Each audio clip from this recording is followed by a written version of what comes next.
Hi friends. അപ്പോൾ ദേ ചെറുതും ഒന്ന് കൂടെ ഉണ്ട് കേട്ടോ. അപ്പോൾ എൻ്റെ ഫ്രണ്ട്സിന് എല്ലാവർക്കും സുഖമാണല്ലോ, എനിക്കിവിടെ സുഖമാണ്. ഏട്ടൻ ഇന്ന് നേരത്തെ വന്നിട്ടുണ്ടായിരുന്നു. നേരത്തെ വരുമ്പോൾ സാരി ചേച്ചിയുടെ വീട്ടിൽ നിന്ന് കുറച്ച് മുരിങ്ങക്കായും കൊണ്ടുവന്നിട്ടുണ്ടായിരുന്നു. അപ്പോൾ അത് നമുക്ക് ഞാൻ എന്താ കറി വയ്ക്കുക എന്നുള്ളത് ആലോചനയിൽ തന്നെ ആയിരുന്നു. അപ്പോൾ മുരിങ്ങക്കായ കൊണ്ടുവന്നപ്പോൾ എന്നാൽ ശരി മുരിങ്ങക്കായ വെക്കാമല്ലോ, പിന്നെ തറവാട്ടിലേക്കും കൊടുത്തുവിട്ട് ബാക്കി സ്റ്റോറേജ് ചെയ്ത് വെക്കാമെന്നുണ്ട്. അതൊക്കെ കട്ട് ചെയ്ത് വയ്ക്കാം. ഞാൻ കട്ട് ചെയ്തിട്ടാണ് സ്റ്റോറേജ് ചെയ്ത് വെക്കുക കേട്ടോ. അപ്പോൾ ദേ ചെറുതുണ്ട്, ചെറുതേ ഒറ്റയ്ക്ക് ഇതിൻ്റെ മുകളിൽ കയറി നിൽക്കണം. ഞാൻ ഉണ്ടായിരുന്നില്ല, ഞാൻ വീഡിയോയിൽ കണ്ടപ്പോഴാണ് അയ്യോ എൻ്റെ കുട്ടി എണീറ്റ് നിന്ന്. കുട്ടി അടുത്തുണ്ട്. പിന്നെ ദേ ഏട്ടൻ അത് കാണുമ്പോഴേക്കും എണീറ്റ് ഓടി വരുന്നുണ്ട്.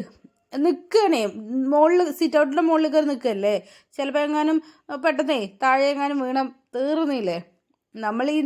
നമ്മുടെ കുട്ടി തന്നെയാണ്, പക്ഷെ നമ്മൾ ഈ നോക്കണ പോലെ ആയിരിക്കില്ല ചിലപ്പോൾ എന്തെങ്കിലും വീഴ്ച എന്തെങ്കിലും പറ്റിക്കഴിഞ്ഞാൽ. അപ്പോൾ അത് പേടിച്ചിട്ട് ഏട്ടൻ വേഗം ഓടിപ്പോയി എടുത്തു കേട്ടോ. പക്ഷെ ആശാനാണെങ്കിൽ വലിയ കൂടെ അത്രയ്ക്ക് അങ്ങോട്ട് തൃപ്തിയല്ല. പിന്നെ ഏട്ടൻ അവിടെ താഴെ തന്നെ ഇരുന്നപ്പോൾ ഞാനും കൂടെ മുരിങ്ങക്കായ എടുത്തിട്ട് കുട്ടീൻ്റെ കൂടെ പോയി ഇരിക്കാമെന്ന് പറഞ്ഞിട്ട് അവിടെ പോയി ഇരിക്കുകയാണ്. കുട്ടി ഇപ്പോൾ വാലാണേ. കുട്ടിക്കിപ്പോൾ ഒത്തിരി വലിയ ചീത്തയല്ല, വലിയ അങ്ങനെ എന്ന് പറഞ്ഞ് നോക്കിക്കഴിഞ്ഞാൽ പിന്നെ ആളാ ഭാഗത്തേക്ക് വരില്ലേ. അപ്പോൾ ഇന്നിപ്പോൾ വലിയ ഭയങ്കര സ്നേഹമായപ്പോൾ അവൻ എന്നോട് ദേഷ്യം. ഞാനിങ്ങനെ പൊതുവേ ഇവരെല്ലാവരും ഇല്ലേ, ഈ ഏട്ടന്മാരൊക്കെ ഇങ്ങനെ പഴിയെടുത്തിട്ട് അതിനെ ഭയങ്കര ദേഷ്യമാണ്. നമ്മളിങ്ങനെ മാന്താനും തല്ലാനൊക്കെ വരും. അപ്പം ഞാനിങ്ങനെ ഇടയ്ക്കിടയ്ക്ക് ഏഷണി ഉണ്ടാക്കാൻ ഇഷ്ടമാണ്. കുട്ടികളുടെ ഇങ്ങനെ നമ്മൾ ചൊടിപ്പിച്ചിട്ട് അതിന് ദേഷ്യപ്പെടുത്തില്ലേ, അങ്ങനെ ചെയ്തുകൊണ്ടിരിക്കുകയാണ് കേട്ടോ. ഭയങ്കര ദേഷ്യം വരും. അപ്പം നമ്മളായതുകൊണ്ടാണ് ഇത്ര ദേഷ്യക്കുറവ്. ഗ്രീഷ്മയും കൂടെ ഉണ്ടെങ്കിൽ ഭയങ്കര ദേഷ്യമാണ്. അങ്ങനെ ഞങ്ങളിതേ സിറ്റ് ഔട്ടിലിരിക്കുകയാണ്. ഏട്ടൻ്റെ കുട്ടികളും ഞങ്ങളുടെ കുട്ടികളും ഏകദേശം ഒപ്പം തന്നെയാണ് വളരുന്നത്. അപ്പോൾ ഇവരൊന്നും ഇല്ലല്ലോ, ഇവർ പൊടികളൊന്നും ഇല്ല. ഇവർ 4 ആളും ഏകദേശം 3 വയസ്സ് 2 വയസ്സ് 1 വയസ്സ് അങ്ങനെയുള്ള ഒരു കുട്ടികളാണ്. അതിൽ ഏറ്റവും കുറുമ്പ് ഏട്ടൻ്റെ രണ്ടാമത്തെ കുട്ടിക്ക് മാത്രം, അബിക്കുട്ടിക്ക് മാത്രമേ കുറുമ്പുള്ളൂ. പക്ഷെ അബിക്കുട്ടി ചെറുതായിരിക്കുമ്പോഴൊന്നും വാശിയോ വാലോ ആയിരുന്നില്ല. കുറച്ച് ഒരു 4-5 വയസ്സ് കഴിഞ്ഞിട്ടാണ് വാശിയും കുറുമ്പൊക്കെ വന്നത്. അതുവരെ ഇവർ 4 ആളും എല്ലാം ഒപ്പവും ഭയങ്കര സ്നേഹവും അങ്ങനെയൊക്കെ ആയിരുന്നു.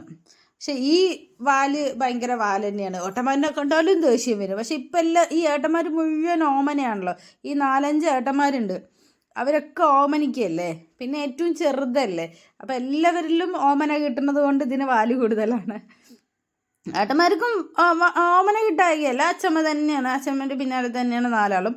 അപ്പോൾ എന്നാലും എന്തെങ്കിലും കുറുമ്പൊക്കെ കാട്ടിക്കഴിഞ്ഞാൽ ഞാനധികവും ഇല്ല, ചേച്ചി അടിക്കും. അബി ആയിരിക്കും കുറുമ്പ് കാണിക്കുന്നത്, ചേച്ചി അടിക്കും. അപ്പം പിന്നെ അത്ര എന്നാലും കുഴപ്പമില്ലാത്ത രീതിയിൽ തന്നെയാണ് 4 ആളും വളർന്നത്. പിന്നെ ഞാനും അമ്മയും ചേച്ചിയും 3 ആളും ഉണ്ടായിരുന്നു നോക്കാൻ. ഇപ്പം പിന്നെ ഒറ്റയ്ക്ക് തന്നെ ഇവരുടെ അമ്മമാർ മാത്രമല്ലേ നോക്കണേല്ലോ. അന്ന് ചേച്ചി ഞാനും നോക്കുമ്പോൾ ഇവർ 4 ആളിനെയും അമ്മയും 3 ആളും മാറി മാറി നോക്കാനുണ്ട്. ഇന്നിപ്പോൾ അമ്മ കടയിൽ പോണ്ട്, ചേച്ചി വേറെ വീടായി, ഞാൻ വേറെ വീടായി. അപ്പോൾ ഇവർക്ക് ചെറുതിന് ഗ്രീഷ്മ തന്നെ ഫുൾ ടൈം നോക്കണത്, രജുവിനെ മഞ്ജു തന്നെ ഫുൾ ടൈം നോക്കണത്. അതായത് നമ്മൾ വേറെ ആരും ഇല്ലാത്തത് കൊണ്ടേ. അപ്പോൾ ഇവരിങ്ങനെ അമ്മക്കുട്ടികളായിട്ട് തന്നെ വളരുകയാണ്, ഉള്ളിൽ തന്നെ അമ്മക്കുട്ടിയായിട്ട് തന്നെ വളരുകയാണ്. അപ്പോൾ ആൾക്ക് പുറത്ത് പോകണമെന്നുണ്ട്, പക്ഷേ ഒറ്റയ്ക്ക് പോകാനുള്ള ധൈര്യം ഇല്ലല്ലോ. 2 വയസ്സായിട്ടില്ല, 1.5 ആയിട്ടേയുള്ളൂ. കുറുമ്പി അല്ലേ.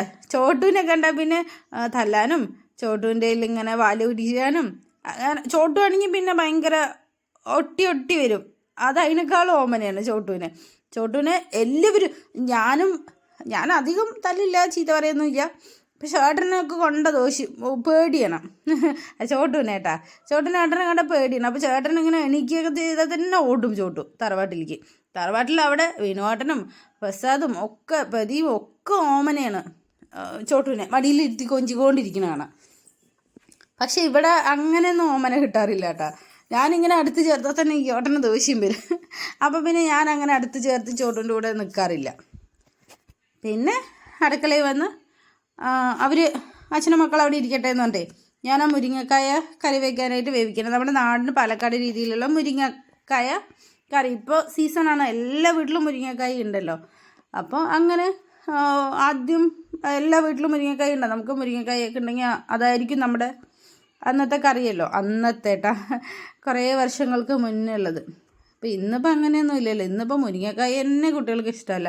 അന്ന് ആ മുരിങ്ങക്കായൻ്റെ ആ ഗ്രേവി മാത്രം മതി. അതായത് ഒഴിച്ച് കറിയല്ല, ഇങ്ങനെ തൊട്ടുകൂട്ടി കഴിക്കാൻ പറ്റിയൊരു മുരിങ്ങക്കായൻ്റെ കറിയില്ലേ, അതന്നെ മതിയായിരുന്നു നിറച്ചും ചോറ് കഴിക്കാനൊക്കെ ആയിട്ട്. ഇന്നത്തെ പിള്ളേർക്ക് അതൊന്നും ഇഷ്ടമേ അല്ലല്ലോ. പിന്നെ കുറച്ച് മറ്റേ ഈ ചുവപ്പ് കളർ മീനുണ്ടായിരുന്നു, അതിനെ വറുക്കാനായിട്ട് വെച്ചിട്ട് മുരിങ്ങക്കായ വേവിക്കാനും വെച്ചു. മുരിങ്ങക്കായ വെന്തിട്ടുണ്ട്, അതിലേക്ക് ഉപ്പും മഞ്ഞൾപ്പൊടി ഇട്ടിട്ട് ഉപ്പ് മഞ്ഞൾപ്പൊടി മുളക് പൊടി ഇട്ടിട്ട് ഒന്ന് ഇളക്കിയിടുക. അത് കഴിഞ്ഞിട്ട് വേറെ ഒന്നുമില്ല, കുറച്ച് തേങ്ങ അരപ്പ്, ഉപ്പേരിക്കൊന്ന് ചതച്ചെടുക്കില്ലേ, അതുപോലെയാണ് ചെയ്യുക. എൻ്റെ അമ്മ അങ്ങനെയാണ് ചെയ്യുക. പക്ഷെ ഞാൻ ചെയ്തപ്പോൾ ഇത്തിരി അരിഞ്ഞു. അന്ന് അമ്മിക്കല്ലിലല്ലേ ഇങ്ങനെ ഒതുക്കിയെടുക്കണത്, ഇന്ന് മിക്സിയിലിട്ട് 2 കറക്കല്ലിൽ അത് ഇങ്ങനെ മഷി പോലെ ആയില്ലേ. പിന്നെ അതിന് ആ മിക്സിയുടെ ജാറ് കഴുകി കുറച്ച് വെള്ളം ഒഴിച്ച് വെച്ചിട്ടുണ്ട്, എന്നിട്ട് അത് നല്ലോണം വറ്റിക്കും കേട്ടോ. പിന്നെ ലിക്വിഡ് ഉണ്ടായിരുന്നു, എൻ്റെ ലിക്വിഡ് കഴിഞ്ഞു. അപ്പോൾ ആ പാത്രം ഒന്ന് കഴുകി വെച്ചിട്ട്, ഇത് ഓൺലൈനിൽ നിന്ന് വാങ്ങിയതാണ്, നല്ല അടിപൊളി യൂസ്ഫുൾ സാധനമാണ്. ഞാൻ വീടിരിക്കുമ്പോൾ വാങ്ങിയതാണ്, വീട് നമ്മൾ താമസം തുടങ്ങിയപ്പോൾ വാങ്ങിയതാണ്. ഇന്നും ഒരു കംപ്ലൈൻ്റ് ഇല്ല, 2-3 വർഷമായി. എന്താണ്, ലിക്വിഡ് കഴിയുമ്പോൾ അത് മാറ്റിയിട്ട് ഞാൻ കഴുകിയിട്ട് തന്നെ പിന്നെയും നിറച്ച് വയ്ക്കും. അപ്പോൾ ഒരു ബോട്ടിൽ വാങ്ങിയിട്ട് വന്നിട്ടുണ്ടായിരുന്നു. പിന്നെ അതിൽ കുറച്ച് വെള്ളം ഒഴിച്ച് കലക്കിയെടുത്ത് വെച്ച് പിന്നെ ഉപയോഗിക്കാം. ഇല്ലെങ്കിൽ ചെറിയ പാക്കറ്റ് വാങ്ങും, ഇല്ലെങ്കിൽ ഓരോ വലിയ ബോക്സ്, ഈ വലിയ കുപ്പി വാങ്ങും, അങ്ങനെ തന്നെയാണ് ചെയ്യുക. പിന്നെ അതൊക്കെ കഴുകി വൃത്തിയാക്കി, നേരത്തെ കഴുകി വൃത്തിയാക്കി ഒന്ന് വെച്ചതാണ്. പിന്നെ രാവിലെ തന്നെ മീൻ കറി ഞാൻ സെറ്റ് ചെയ്തിട്ടുണ്ടായിരുന്നു. ഉച്ചയ്ക്കുള്ളതിന് രാവിലെ തന്നെ ടിഫിൻ ഉണ്ടാക്കുമ്പോൾ അതിൻ്റെ കൂടെ തന്നെ ഞാൻ മീൻ കഴുകി കഴിഞ്ഞ ഉടനെ റെഡിയാക്കിയിട്ടുണ്ടായിരുന്നല്ലോ. അപ്പോൾ പിന്നെ മീൻ വറുക്കാനും ഈ മുരിങ്ങക്കായ കറി തന്നെയുള്ളൂ. മുരിങ്ങക്കായ കറി ആയതും നമുക്ക് ചോറൊക്കെ കഴിക്കാം കേട്ടോ. ഇത് ഇങ്ങനെയാണ് ലിക്വിഡ് വരുന്നത്. അപ്പോൾ ഇങ്ങനെ ഒന്ന് പ്രസ് ചെയ്ത് കൊടുത്താൽ നമുക്ക് പാത്രം കഴിക്കൊണ്ടേയിരിക്കാം. പിന്നെ അങ്ങനെ കാര്യമായിട്ട് ഈ വീഡിയോയിൽ വലിയ ഒരു ഇതൊന്നും ഇല്ല കേട്ടോ. ഇന്നത്തെ വീഡിയോ കുഞ്ഞു വീഡിയോ ആണേ. വീഡിയോ കണ്ട് ഇഷ്ടപ്പെടുകയാണെങ്കിൽ ലൈക്ക് ചെയ്ത് സബ്സ്ക്രൈബ് ചെയ്ത് സപ്പോർട്ട് ചെയ്യണേ. ആരും ലൈക്കൊന്നും തരുന്നില്ല, ഇഷ്ടപ്പെടാണ്ടാണെന്ന് അറിയില്ല. ഒന്ന് ലൈക്ക് ചെയ്ത് സപ്പോർട്ട് ചെയ്തോടെ ഫ്രണ്ട്സ്.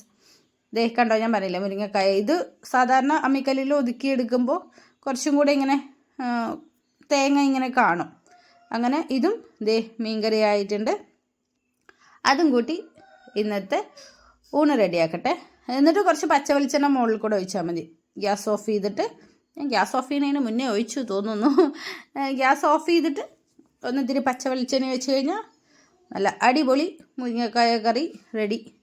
അപ്പോൾ ദേ എൻ്റെ അടുക്കളയിലെ യുദ്ധം കഴിഞ്ഞു. അടുക്കളയിൽ കയറി കഴിഞ്ഞാൽ പെട്ടെന്ന് തന്നെ റെഡിയാവും, ഒരുപാട് സമയമൊന്നുമില്ല.